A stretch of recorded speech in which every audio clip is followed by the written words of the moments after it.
what the haters talking about. Yeah. Order and protection.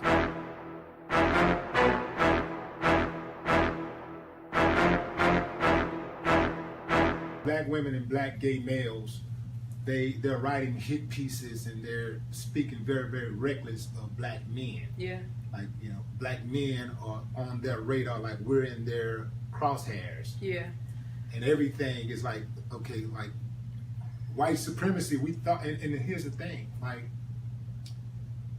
a lot of them write for these, they write these columns and where they respond kind of like they're for justice and equality and stuff like that. Mm-hmm. So when they write a hit piece on a black male, it kind of goes under the radar that it's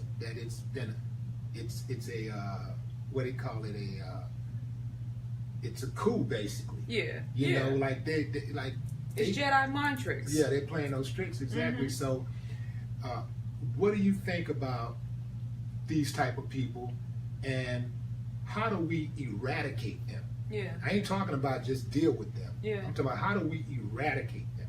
Well, that's what I was talking about last night when I was talking about Black Lives Matter.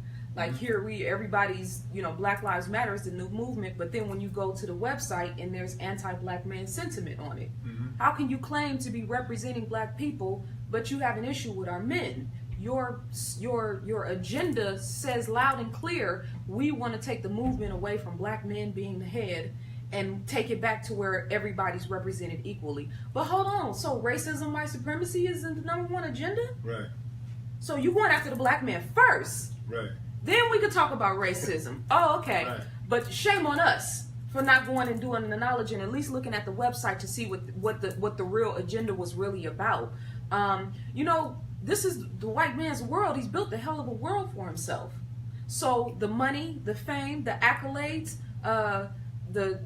being on CNN, being on MSNBC, being able to be accepted and embraced by them is really what these people want.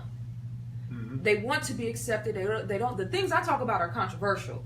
You know what I mean? If I was to go down that path, my career would blow up overnight.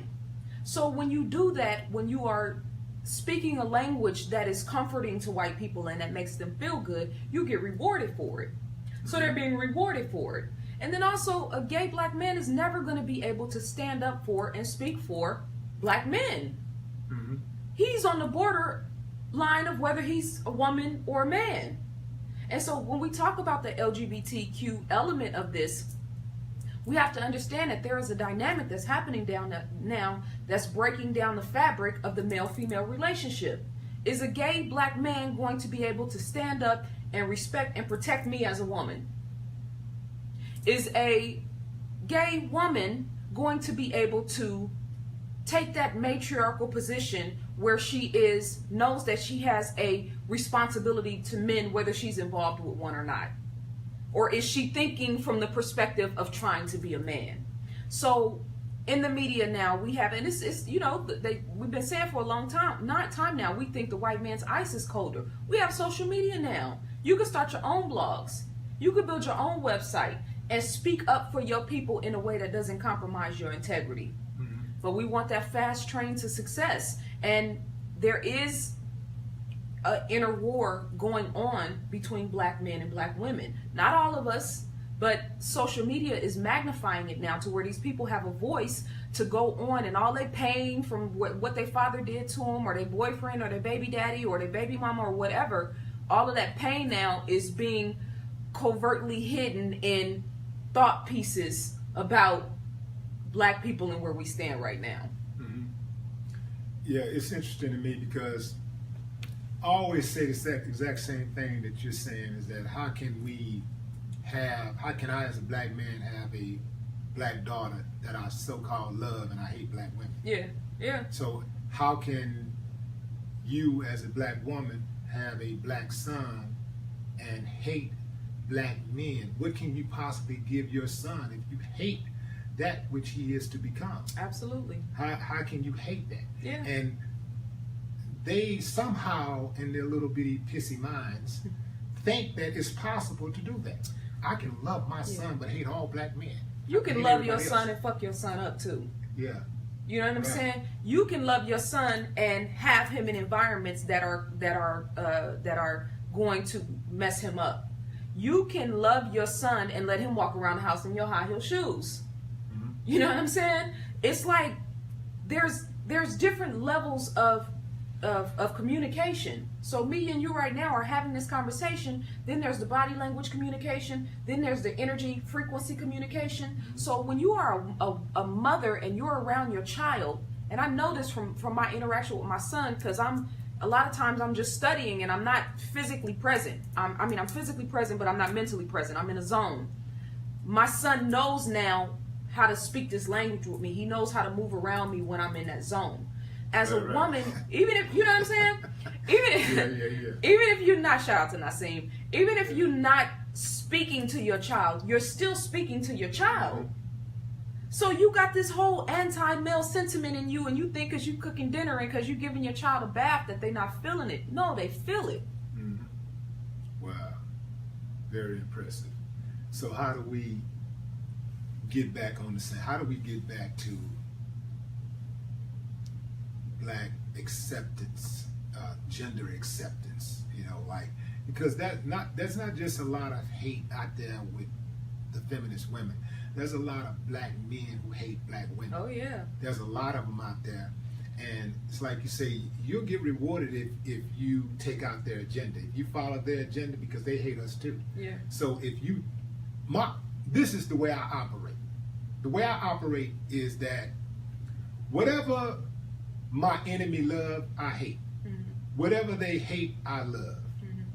So if I see them attacking somebody and saying that's the bad guy, automatically I'm interested in that person, because I'm thinking that's the good guy, because I know what the enemy in this country is capable of. Yeah. And I know how they operate.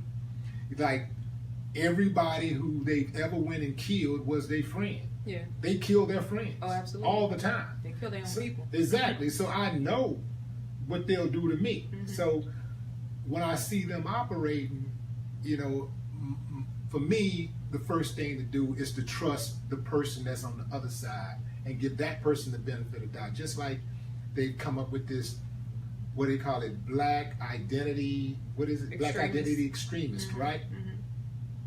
So now if I identify with blackness to the extreme, I'm a target by my own government. Yeah. Well, I'm already a target just being a black man, black Right. person, but now they identify me as an extremist, so now they're trying to have an excuse so they can kill me, so they can take me out. Mhm.